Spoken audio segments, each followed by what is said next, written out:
la data y la información que existe ya ahorita, decimos cómo es posible que hayamos llegado a, de una forma dogmática, no científica, a aceptar cosas que científicamente se contradicen.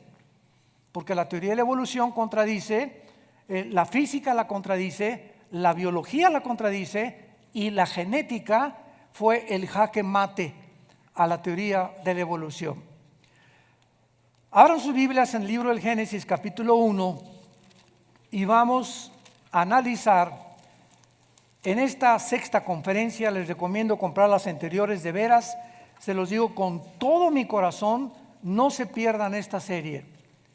Regálensela a sus hermanos, parientes, ateos, a sus hijos, les va a dar municiones tremendas para la preparatoria, para sus maestros, para la universidad, para la política, en fin, ¿verdad? Es increíble todos los espectros que la Biblia puede cubrir. Y cuando la Biblia comienza diciendo, esto es un breve resumen nada más para que entren ustedes en materia, en el principio Dios creó los cielos y la tierra, o en el principio creó Dios los cielos y la tierra, encontramos que la Biblia comienza describiendo lo que la física hasta el siglo XVIII-XIX descubrió. En el principio, o sea que, de acuerdo a la Biblia, el universo no es eterno. Tuvo un principio, y si tuvo un principio, tiene que tener un final. Y cuando vemos nosotros que hubo un principio, ¿de qué cosa? Los que quieran apuntar, apúntenlo. Del espacio, de la materia y del tiempo. Cuando la Biblia dice en el principio Dios creó, estamos hablando en el principio del espacio, de la materia y del tiempo. Ahora bien, en el Génesis hay tres palabras, en el primer capítulo y en el segundo capítulo, que son los que va a cubrir toda esta serie. No me voy a meter ya con el capítulo 3, no sé cuándo terminemos esta serie porque estoy apasionado por redescubrir lo que el Espíritu Santo en estos tiempos nos está iluminando, como dice en Daniel capítulo 12, los entendidos entenderán todas las cosas. Y dice en 1 Corintios 8 que lo que sabemos no lo sabemos como lo deberíamos de saber. Entonces Dios está contento cuando hay seres humanos que escudriñan, que investigan, que rascan, que pasan horas, que piensan, que meditan, que memorizan.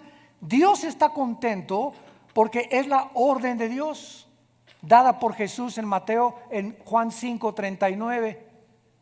Jesús dio una orden: escudriñen las escrituras, porque en ellas tenéis la vida eterna y ellas hablan de mí. Y esa palabra escudriñar significa hacer pozos, escarbar profundamente. El petróleo no se encuentra a 5 metros de la superficie de la tierra. El petróleo tiene que perforarse muchas veces kilómetros para que el precioso oro negro, como se le llama, salga a la superficie. Y una lectura superficial de la Biblia, tú puedes tener 10 años en la Biblia y no salir con Juan 3:16, Salmo 23, y ya no has recibido el alimento sólido que Dios tiene para tu vida.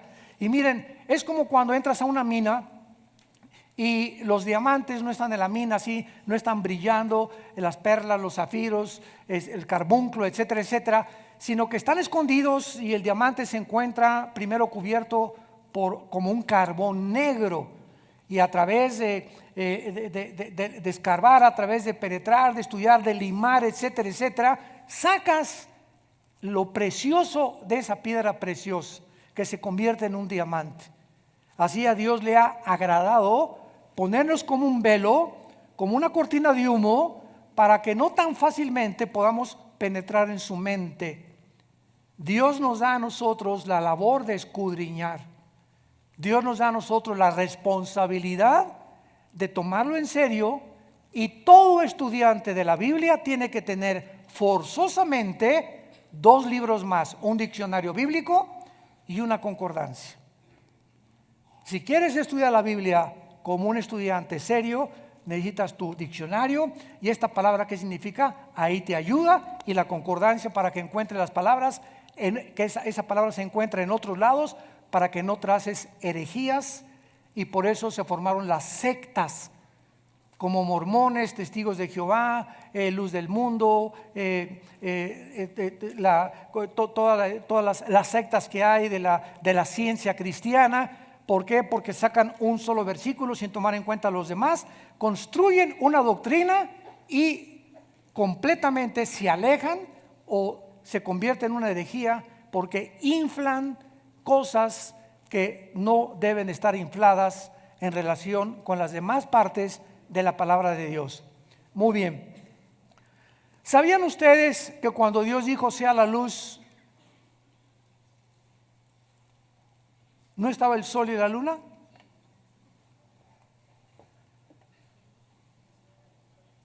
En el versículo 3 Dios dijo que sea la luz, y hasta el día 4 comenzó. El sol y la luna no fueron creados. Fueron creados en el versículo 1. En el principio Dios creó, y ahí la palabra hebrea es bara, con B grande. Quiero que apunten todos ustedes, los estudiantes de la Biblia, los que toman en serio el conocimiento de Dios, las tres palabras que en el Génesis existen para la creación de Dios y las que nos ayudan a entender lo siguiente.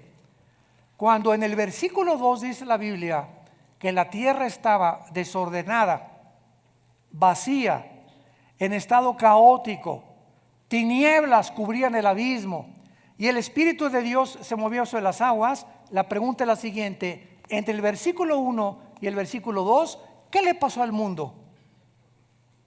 Porque Isaías 45 dice que Dios no creó la tierra desolada y vacía. Entonces parece que entre el versículo 1 y el versículo 2 algo sucedió. Y estos intermedios o abismos de información teológica existen por toda la Biblia. Por ejemplo, miren, vamos a comparar rápidamente con el libro de Isaías, algo parecido para que veamos este principio que existe en la Biblia y que todos nosotros tenemos que entender y conocer para poder descubrir las verdades. En Isaías 61, por ejemplo, miren lo que dice, versículo 2. El Espíritu de Jehová, el Señor, está sobre mí, etcétera, etcétera. Versículo 2, a proclamar el año de la buena voluntad de Jehová y el día de venganza. Cuando Jesús aparece, Lucas capítulo 4, Jesús cita Isaías 61, versículo 1 y la mitad del versículo 2. ¿Por qué Jesús, cuando en Lucas 4 no cita y el día de la venganza de nuestro Dios? Porque en el versículo 2, entre estas dos frases hay 2000 años de diferencia. Cuando Jesús vino a predicar el año de la buena voluntad, pero el día de la venganza viene hasta la segunda venida de Jesucristo. ¿Se dan cuenta? Cómo en este libro, en un solo versículo, podemos encontrar entre dos frases miles de años de diferencia. Vean rápidamente en Apocalipsis capítulo 12, otro ejemplo, porque esto les va a servir a ustedes, los estudiantes de la Biblia, a entender claramente estos principios que son muy importantes para interpretar la Biblia de una forma saludable. Dice el versículo 5, hablando del nacimiento de Jesús, Apocalipsis 12:5, y ella dio a luz un varón que regirá con vara de hierro a todas las naciones, y su hijo fue arrebatado para Dios y para su trono. Aquí hay 2000 años de diferencia entre una frase y la otra. Y dio a luz un varón. Se cumplió cuando nació Jesús. Hasta que Él venga 2000 años después, regirá el mundo con vara de hierro.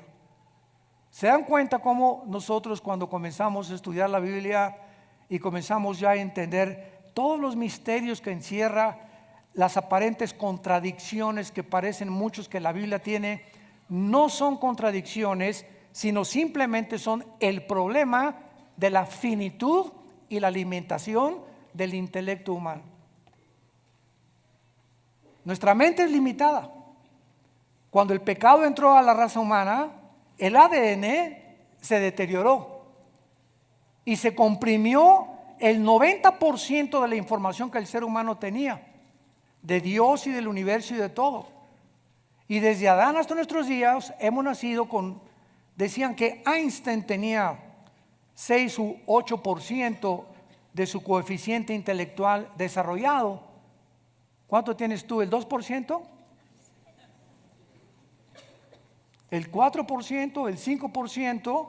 Nunca el ser humano ha llegado a imaginarse lo que la mente humana puede almacenar de información.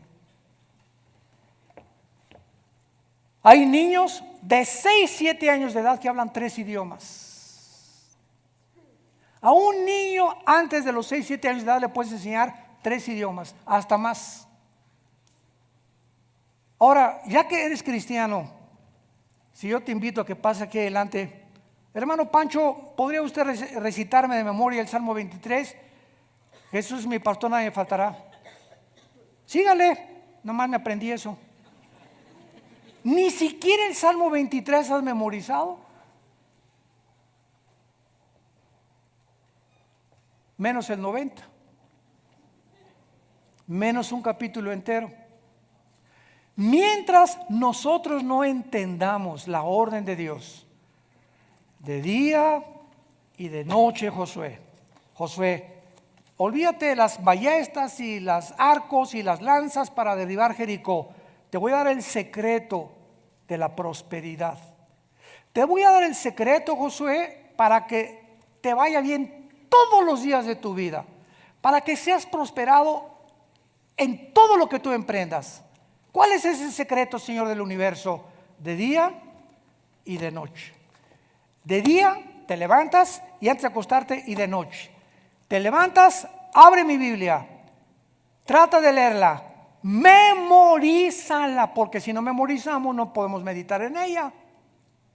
Y ya que comiences a memorizar todos los días 2 versículos en la mañana, 2 en la noche, o 4 en la mañana y 4 en la noche, y comienza a llegar a memorizar capítulos enteros de la Biblia. Es que yo no sé memorizar, no se me queda nada. Pues porque nunca has aprendido nada. ¿Cómo quieres memorizar si nunca te pones en práctica y descubres el potencial tan tremendo que Dios nos ha dejado aquí en esta calabaza? Es impresionante el potencial que tenemos, desperdiciado, puro Calimán, puras telenovelas. De día y de noche. Hermano, yo a las 12 del día, dice de día y de noche. Yo nada más a las 5 de la tarde, dice de día y de noche. ¿Tú vas a poner las reglas? ¿Qué es la fe? Creer lo que Dios dice. Pregunta, sé honesto, ¿lo haces? Tu fe entonces es muerta. Porque si tú no practicas lo que la Biblia dice y solamente es, creo que Jesús murió en la cruz, que su mamá fue la Virgen María, resucitó, amén, amén, gloria a su nombre, Señor, pero no haces lo que Dios te está mandando, que es el principio de la vida cristiana, nunca vas a poder tener más revelación del Espíritu Santo. Las cosas no se van a mejorar en tu vida, siempre vas a ir, siempre te estás saliendo del camino, vas a perder la brújula simplemente por desobediencia. No, pero yo te creo, dichoso el varón que medita día y noche en la palabra de Dios, porque será como un árbol plantado, Salmo 1, que da su fruto a su tiempo, su hoja no cae, y todo lo que hace prosperará. Serás como un árbol que estás. La Biblia es la fuente que nos llena, nos prospera, y Dios ha ligado y ha relacionado mi contacto con este libro con mi salud, con mi prosperidad mental, con mi equilibrio mental, con mi salud emocional, para que yo pueda vivir para Él. Ahora, si entre el versículo 1 y el versículo 2 hay un abismo, y este abismo, escuchen, es de millones de años. Porque en el versículo 3 en adelante del capítulo 1 del Génesis comienza Dios la recreación del mundo. ¿Qué quiero decir? Que antes de que Dios pusiera al hombre en la tierra, y antes que Dios creara las plantas, o pusiera las plantas y pusiera en movimiento el sol y la luna, etcétera, etcétera, la Biblia nos revela que este planeta donde tú y yo estamos ahorita viviendo ya estuvo ocupado por los ángeles. Y que cuando vino una rebelión angelical, hubo un caos en este planeta que Dios tuvo que juzgar e inundar el planeta Tierra con agua. Y entonces, en el versículo 1, dice en el original hebreo, Bereshit bara Elohim hasamayin aeretz. Eretz, que es la palabra tierra, es seca. ¿Qué le pasó en el versículo 2? Que en el versículo 2 la tierra parece cubierta de agua completamente. Donde Dios tiene que en el cuarto y quinto día separar las aguas y subirlas para que se forme la atmósfera y abajo queden las nubes nada más. Algo le pasó a la tierra que se produjo un caos y una desolación, como lo dice el versículo 2. Y las palabras que usa Dios en el versículo 2, la tierra estaba desordenada y vacía, son las palabras hebreas tohu y bohu, con T de tío y B de burro. Tohu con H intermedia y bohu. Y estas dos palabras significan estado caótico, estado completamente de un desastre. Dios, dice la Biblia, vayamos a Isaías 45, no creó la tierra tohu bohu, desordenada y vacía. Isaías 45, versículo 18, porque así dijo Jehová, que creó, y ahí es la palabra bara, cuando la creó de la nada, que creó los cielos, Él es Dios. El que formó, ahí se usa otra palabra, yatzar con Y, que significa darle forma. Esto es importantísimo para entender la creación de Dios. De la nada creó la materia Dios. Y comenzó el tiempo, el espacio y la materia. Y ya que Dios creó los cielos y la tierra, Dios comenzó a darles forma. Porque vamos a ver en Isaías 40 y en Job 38, que cuando Dios creó la tierra no la creó en estado de desolación. Dice en Job 38, lo vamos a ver unos momentos, que cuando Dios creó la tierra, los ángeles, que se usa en la Biblia, hijos de Dios, siempre que tú veas en el Antiguo Testamento, hijos de Dios es la palabra hebrea, Ben Elohim. Y solamente se usa 6 veces en todo el Antiguo Testamento. Y las 6 veces se refiere a los ángeles de Dios. Entonces cuando en Job 38 del 4 en adelante dice que Dios formaba la tierra y le puso medidas, Dios calculó exactamente la curvatura, la redondez, los metros que tenía que tener del norte a sur, de occidente a oriente, la distancia que la tierra tenía que tener del sol, para que en el movimiento alrededor del sol la tierra permaneciera con la vida y el ser humano pudiera vivir. El movimiento de rotación de la tierra con su inclinación de su eje en 23 grados y medio fuera exactamente para que tú y yo ahorita sigamos vivos. Todo eso Dios no solamente dijo que la tierra es así y que brolla y que comienza a girar y que le dé la vuelta al sol. Lo pudo haber hecho, pero no lo hizo así, porque Dios quería dejarnos a nosotros la información de que Él es el arquitecto por excelencia de todo lo que Él hace. Y todo lo que hace Dios, hay un propósito detrás. Y detrás de ese propósito está su sabiduría. Y cuando tú comienzas a entender la sabiduría de Dios, comienzas a adorarlo, a bendecirlo. Y comienzas a entender las circunstancias que te pasan en tu vida. ¿Por qué hubo este choque? ¿Por qué perdiste el ser familiar? ¿Por qué hay tsunamis? ¿Por qué primiste estas cosas? Y comienza a tener sentido todo, porque comenzamos a penetrar en su mente. Y sus pensamientos no son nuestros pensamientos.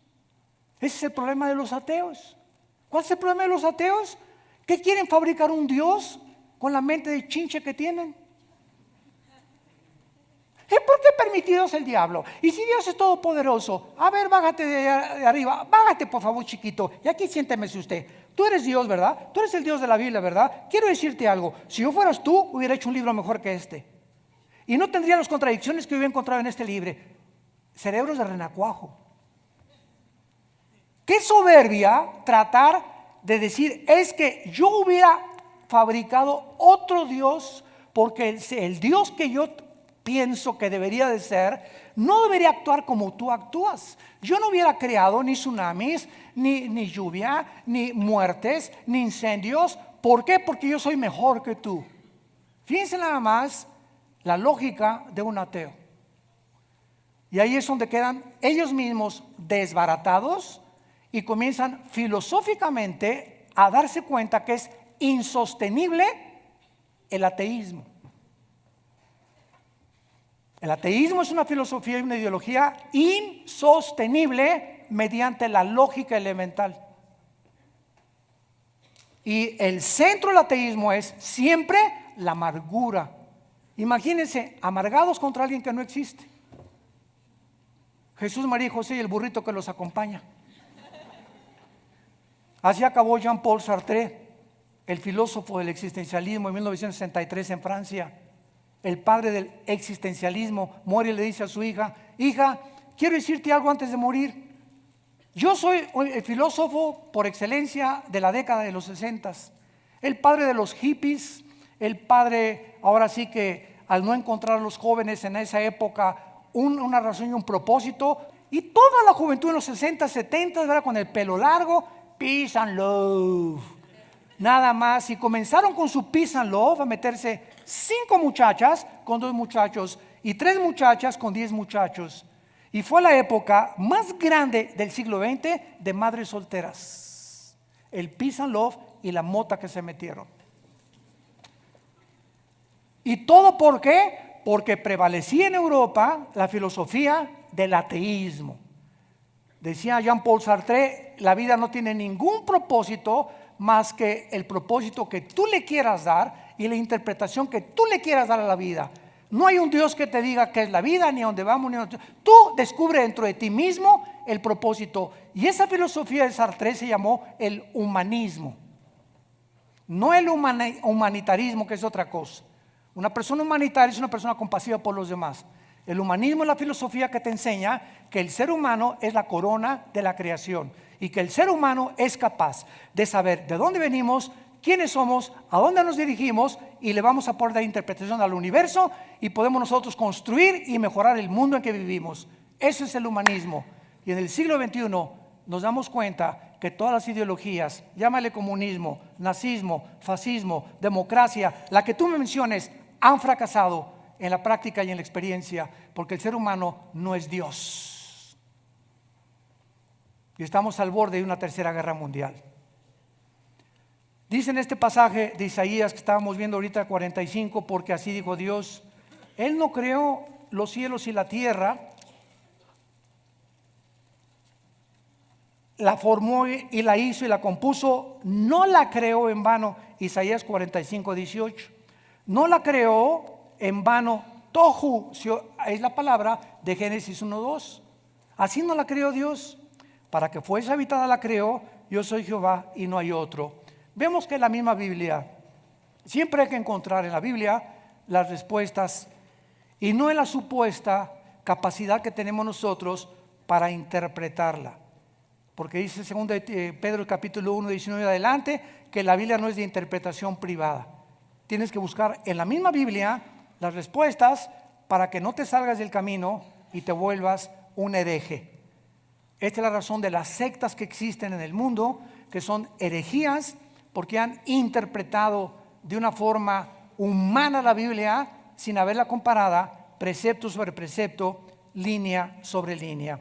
Regresamos al Génesis y dice nuestra investigación que después de que Dios creó, con la palabra bara, es la palabra que significa crear de la nada, si lo quieres apuntar. En el libro del Génesis capítulo 1 solamente se usa 3 veces la palabra vara. Crear de la nada. De la nada aparece algo y se usa con el universo. Dios de la nada creó el universo. Entonces vemos que todo lo que Dios nos da a nosotros ya existía. Los 10 mandamientos es el código de conducta y de ética más grande que el código Hammurabi, y no existe ninguna civilización ni ninguna religión un código de moral como los 10 mandamientos. No existe. ¿Y de dónde sacó Dios los 10 mandamientos? Del carácter que Él tiene, nos lo transcribe a nosotros, nos los entrega a nosotros para que sepamos a través de los mandamientos que Él es el legislador y que yo no voy a determinar qué es bueno y qué es malo. Tan sencillo como es. Y como el ser humano ha rechazado los 10 mandamientos, ahora dice que el matrimonio ya no es hombre y mujer. Un hombre con un hombre, una mujer con una mujer, y pueden tener un hombre con hombre niños y mujer con mujer niños. La familia ya no es hombre, mamá, papá y niños. No, esa ya no es la familia. Ahora vamos a hacer otra familia que va en contra de la naturaleza y de la misma biología. Madre del socorro. Ya dejando a un lado la Biblia, estamos en contra de la naturaleza. Ya ni los animales. Jamás he visto 2 conejos machos casarse. Ni una familia de león y leoncitos. Ya dejamos la Biblia a un lado, la naturaleza, la biología. ¿Qué dice la biología? El hombre tiene el cromosoma Y. La mujer no tiene el cromosoma que tenemos nosotros. Ustedes mujeres tienen 2 cromosomas XX. El hombre tiene XY. Y cuando tú y yo nacimos es porque el cromosoma Y de mi papá fertilizó el cromosoma X de mi mamá y nacimos macho camacho. Así que si vas a un examen de sangre y el doctor te dice, usted tiene el cromosoma Y, y aquí en tu mente dices, no, yo me siento Caperucita Roja. ¿Sabes una cosa? El problema no es biológico, tu problema es mental. Tu problema es mental. No eres Alicia en el País de las Maravillas, eres Robin Hood. ¿A dónde hemos llegado, santos de Dios? Por ir en contra de este maravilloso libro que nos deja el camino, la verdad y la vida. Vayamos a Job capítulo 38 y veamos que antes de nosotros ya existía un mundo de seres angelicales creados por Dios y que ellos estuvieron presentes cuando Dios, ya que creó la tierra, la formaba, le ponía las medidas, la pesaba y le comenzaba a dar la vida para que fuera posible habitarla. Dice Job 38, 4 en adelante. ¿Dónde estabas tú cuando yo fundaba la tierra? Es la primera pregunta que Dios le hace a Job y que ninguno de ustedes, ni yo ni nadie, puede contestar. ¿Cuál es la respuesta? Nos pregunta Dios, ¿dónde estabas tú cuando yo fundaba la tierra? La respuesta es, Señor, no había nacido. Esa es la respuesta. Muy bien, vamos bien, has contestado perfectamente bien. Vamos a seguir esta línea de lógica. Si tú no habías nacido, ¿podrías entonces decirme cómo comenzó la tierra y el mundo? No, Chepo. Claro que no sabes. ¿Por qué no sabes? Porque para que sea científico tiene que ser repetitivo. Mientras la ciencia no compruebe una teoría, y para que la ciencia compruebe una teoría tiene que ser repetitivo a través de la observación de los fenómenos de un tubo de ensayo, entonces se le da el valor de científico y no de pseudocientífico.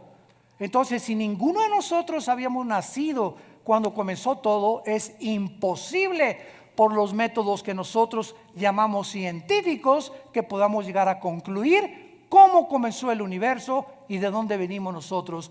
¿Por qué fuimos creados? ¿Por qué existimos? ¿Por qué pensamos? ¿Por qué tenemos una conciencia? ¿Por qué somos seres morales? ¿Por qué somos diferentes a los animales en la conciencia y en la conciencia que tenemos de Dios? Porque la Biblia nos muestra que fuimos creados a su imagen y semejanza como agentes morales. Y cuando el ser humano rechaza la información de Dios, el ser humano se convierte en Dios y comenzamos a salirnos completamente del corral, y los lobos se están comiendo a la humanidad con ideologías, con ciencias, con inmoralidad y con todo lo que existe a nuestro alrededor. ¿Dónde estabas tú cuando yo fundaba la tierra? Vean el propósito de esta pregunta. Házmelo saber si tienes inteligencia. O sea, nuestra inteligencia, o a los que llamamos nosotros inteligentes, no nos sirve para poder descubrir el origen del mundo. ¿Ok? La inteligencia que llamamos nosotros inteligencia no nos sirve para poder concluir cómo comenzó el universo. Y entonces, como no sabemos, los científicos han usado 96, apúntalo, 96 métodos para datar la edad del universo. Entre estos 96 métodos científicos se encuentra el más cercano a todos, que se llama el carbono 14. El carbono 14 lo aspiran los animales, y cuando el animal se muere, la cantidad que existe de carbono, porque carbono existe casi en todo el universo, hidrógeno y carbono son los dos elementos principales de todo el universo. Entonces el animal muere y entonces llegan los científicos y le aplican la prueba para saber cuánto carbono 14 tiene el colmillo o el fósil de determinada roca o de determinado animal, y calculan billones o millones de años de ese animal. Pues este dinosaurio que acaban de encontrar en Argentina tiene 12 billones de años. ¿Cómo supieron esta cantidad y esta información? Es aproximada. Ningún método científico es exacto. Entonces, entre 10 dicen y entre 13 billones de años. Ok. El otro método científico es la radiactividad. Y el otro es el potasio-argón, que son los tres más cercanos a darnos fechas aproximadas de la edad de las cosas. Muy bien. De acuerdo a la paleontología y a la astronomía y a la geología, el planeta Tierra tiene de 13 a 15 billones de años. Y escuchen, hace 30, 40 años había un grupo de ateos dirigidos por un hombre que se llamaba Christopher Hitchens, que acaba de morir, un inglés ateo, y murió en el ateísmo, desgraciadamente. Y él comenzó a atacar la Biblia porque comenzó a decir: a ver ustedes los cristianos, ¿cuántos años dicen ustedes que tiene la tierra? Y había un grupo de cristianos muy dogmáticos que se llamaron los cristianos del Instituto para la Investigación Científica, que tiene sus oficinas en San Diego, California. Entonces, este grupo de científicos, dirigidos por un hombre, y esto es el conocimiento público, Henry Morris, ya murió, un hombre de Dios. Pero hace 30 años no tenía la información que tenemos del universo que tenemos ahorita. Entonces, el doctor Morris y como 700 científicos y astrofísicos cristianos con doctorados, con PhD en inglés, dijeron que el que no creía que la Tierra tenía, el que creía que la Tierra tenía más de 1 millón de años, era un ateo y era un hereje.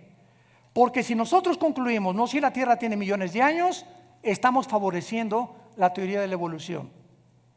Porque la teoría de la evolución se defiende diciendo los evolucionistas que a través de millones de años se llevó a cabo la evolución.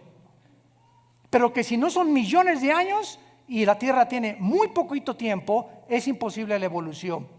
Sin embargo, no importa que la Tierra tenga 500,000 billones de años de antigüedad, la teoría de la evolución es un fracaso. Porque la Biblia no enseña en ninguna parte la edad de la Tierra. Al contrario, nos dice que antes de nosotros los ángeles vivían en esta tierra y que esta tierra fue recreada del versículo 3 en adelante del Génesis para colocarnos a nosotros los seres humanos. Lo que la Biblia sí afirma es que nosotros tenemos 6,000 años de habitar este planeta. De Adán a nuestros días aproximadamente tenemos 6,000 años de vida y de historia humana, pero el planeta Tierra no contradice la paleontología, ni la geología, ni la astronomía. El planeta Tierra tiene bíblicamente también billones de años. Y aquí lo leemos en Job capítulo 38. En el versículo 5, la segunda pregunta que le hace Dios: ¿quién ordenó sus medidas, si lo sabes? ¿O quién extendió sobre ellas cordel? ¿Sobre qué están fundadas sus basas? ¿O quién puso su piedra angular? ¿Se acuerdan ustedes, los que nacieron antes de Cristo? Los de la cuarta edad. Porque ya hay cuarta edad, ya hay primera, segunda, tercera y ahora hay hasta cuarta edad. No sé quién lo inventó, pero por ahí ya está saliendo el rumor. Muy bien. Los que ya tienen más de 70, 80 años de edad, ¿se acordarán ustedes? Yo no me acuerdo. Al ratito los alcanzamos. ¿Se acuerdan ustedes? Porque todavía mi papá me contó, ¿verdad?, que en los libros que había de geografía se ponía el planeta Tierra recargado sobre una tortuga o sobre Charles Atlas. O sea, los científicos hasta el siglo XIX, Galileo Galilei, casi lo crucifican y lo encerraron el Vaticano, porque el Vaticano, que era la ley suprema de Europa durante casi 16, 17 siglos, el Vaticano estableció que el Sol giraba alrededor de la Tierra.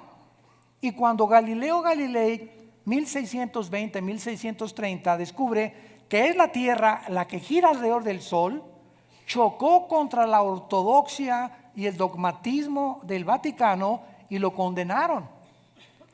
Pero vean ustedes qué información había tan completamente distorsionada, y fue de los principales astrónomos Galileo, que fue el que inventó el telescopio para comenzar a entender el universo que nos rodeaba. Pero no fue hasta 1860, siglo XIX, que se descubre por Gregorio Mendel las leyes de la herencia y cómo se transmiten los genes de generación en generación. Y hace todavía 5 años, para no irnos tan lejos, llegué a una librería allá en Estados Unidos, y ahí me encanta leer, soy adicto a la lectura, y me encanta también leer de astronomía, y compré un libro de astronomía. Y qué sorpresa me encuentro en el libro de astronomía hace algunos meses o años, bueno, como 3 o 4 años, que decía lo siguiente: escuchen, Plutón ya no se considera un planeta. Dije, ¿de cuál fumaron?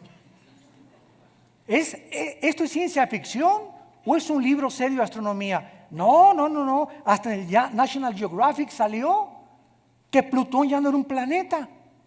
Yo le dije a mi esposa, oye, cuando era joven y cuando era niño, en todos los libros de astronomía, Plutón era considerado un planeta.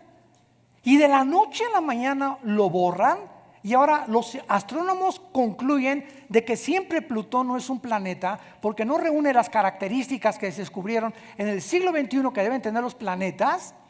Entonces, la misma ciencia no es verdad, y también la ciencia se puede equivocar. La respuesta es sí, así es.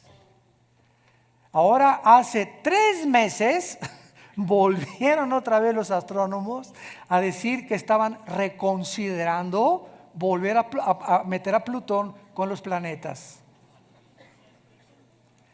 Dios mío santo, ¿a quién le vamos a creer, no? Nos damos cuenta que todo lo que pasa al universo, lo que era verdad hace 10 años, ahora descubren algo mucho más científico, apegado a la verdad, que se tiene que desechar lo que se consideraba hace 5 o 6 años una tontería. Y así pasa con la salud y con las vitaminas y con la comida y con todo.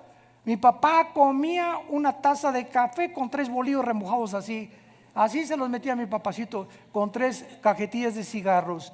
Y a partir de los 70s, 80s se descubre que el colesterol, un veneno que tiene las grasas y los triglicéridos de comer tantas conchas que desayunas, te producen que se te cierren las arterias y que te puedas morir de un ataque al corazón. Cosa que hace 40, 50 años no se consideraba maligno. Mientras nos vamos acercando más, la ciencia nos va ayudando con muchos descubrimientos que la Biblia, Levítico capítulo 11, le prohibió a los judíos: no coman tacos de cochinita pibil. No comas moronga, no comas chorizo, no comas cosas, sobre todo si pasas del cuarto o quinto piso. Un joven puede tomarse 3 o 4 tacos al pastor, pero cuando pasamos del quinto piso, cuidado con lo que comemos. No podemos tener el lujo de comer lo que comíamos lo que comen nuestros hijos. ¿Por qué? Porque ya avanzamos a una edad en que tenemos que entender que eso para nosotros ya es algo venenoso y dañino para nuestra sangre. Y la Biblia lo decía desde hace más de 5,000 años: no coman grasas de los animales. Qué increíble es la palabra de Dios. Y en penúltimo lugar, dice aquí en Job capítulo 38, preguntándole a Job sobre qué están fundadas sus basas: nadie sabía hace algunos años que la tierra se sostiene en el aire.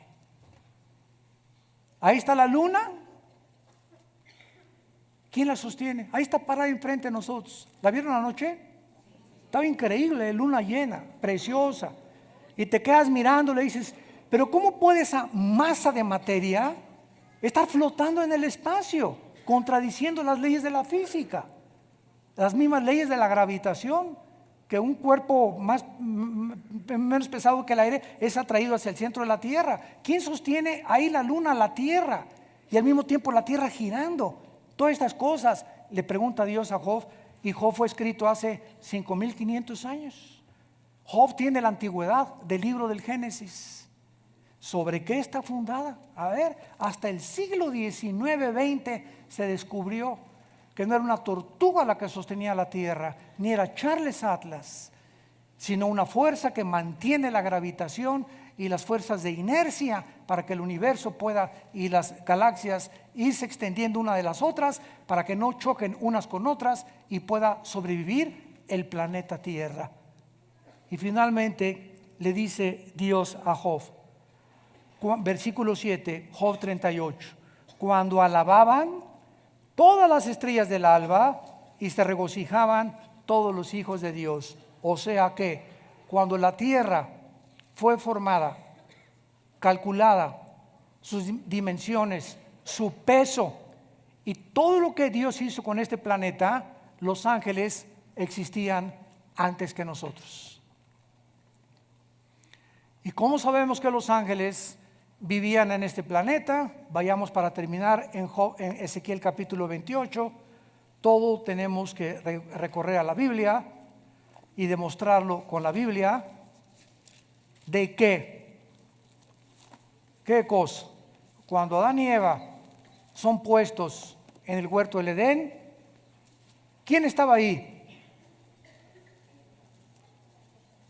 ¿Caperucita Roja? ¿Quién estaba en el huerto del Edén? La serpiente antigua. Y es interesante que esa palabra en Génesis 3:1, esa palabra serpiente, no es la palabra reptil en el hebreo, es la palabra hashash, con H, hashash, que significa un ser luminoso. O sea, no era una serpiente literal, era el mismo Lucifer que ya estaba en estado caído, ahí en el huerto del Edén, cuando la primer pareja fue puesta en el planeta Tierra. Conclusión: ¿en qué día fue creado Lucifer? No fue creado en los 6 días de Génesis capítulo 1, porque ellos ya existían antes. ¿Cuándo fueron creados? Antes del versículo 2, cuando dijo Dios: en el principio fueron creados los cielos y la tierra. El principio está aquí, y ese principio tuvo millones de años con la creación de los ángeles, y entonces después de que vino la rebelión satánica, Dios comienza la recreación después de millones de años que el universo ya existía, y nos pone a nosotros para que nosotros seamos el instrumento de Dios para destruir la rebelión angelical. Para Dios demostrarle que criaturas infinitamente menos sabias, más pequeñas que los ángeles y que de la sabiduría diabólica, con Jesucristo éramos más que vencedores. Gloria a su nombre. Gracias, Señor. Rápidamente, Ezequiel 28, versículos 12 y 13, está hablando de la creación de Lucifer. Vean lo que dice la Biblia cuando Dios creó a Lucifer. Hijo de hombre, levanta endecha sobre el rey de Tiro y dile, así ha dicho Jehová el Señor, tú eras el sello de la perfección, lleno de sabiduría y acabado de hermosura. Rápidamente nos detenemos ahí. ¿Por qué Dios le asigna al rey de Tiro a Lucifer? ¿De quién está hablando? ¿De un rey o está hablando de Lucifer? ¿Qué nos enseña esto? Desde el Antiguo Testamento, la Biblia nos enseña que detrás de las personalidades humanas se encuentran principados demoníacos. Y dice Apocalipsis 16 que cuando venga la guerra del Armagedón, los principados satánicos y los demonios van a controlar a todos los gobernantes de las naciones del mundo. O sea que detrás de los reyes y los gobernantes existen entidades espirituales de maldad. Así que esta es la razón por la cual comienza introduciéndonos el rey de Tiro, y sabemos que el rey de Tiro no hay nadie que haya sido el sello de la perfección. Y ya el versículo 13 nos lo aclara. En Edén, en el huerto de Dios estuviste. Lucifer fue creado en el lugar donde Adán y Eva habitaron después de la caída de Lucifer. Ahí fue creado el Lucifer. El Edén existía antes del huerto del Edén, recreado por Dios. Pero hay una diferencia entre el Edén de Lucifer y el Edén de Adán y Eva. ¿Cuál es? Nos lo dice la Biblia. De toda piedra preciosa era tu vestidura, de cornalina, de topacio, de jaspe, de crisólito, beril, onice, zafiro, carbúnculo, esmeralda. Los primores de tus tamboriles y flautas estuvieron preparados para ti el día de la creación. Tú, querubín grande protector, te puse en el santo monte de Dios. Ahí estuviste en medio de las piedras y del fuego que tú paseabas. La frase, el monte de Dios, siempre en toda la Biblia se refiere a Jerusalén. De ahí viene la palabra Sión. Es el monte de Dios. Ahora, el Edén donde estaba Satanás era un huerto, no de frutas ni de árboles, era un huerto de piedras preciosas. Y ahí caminaba, no me da más tiempo, lo vamos a ver más adelante en las otras conferencias. Ahí caminaba, eran puras zafiros, esmeraldas, carbunclos, todas las piedras preciosas. Y lo más interesante de todo esto es que si ustedes comparan estas piedras preciosas con las que tenía el sumo sacerdote en el efod, ¿se acuerdan del efod del sumo sacerdote? Tenía 4 columnas, 4 piedras preciosas, 4 y 4, 4 por 3, 12. 12 piedras preciosas, el sumo sacerdote del tabernáculo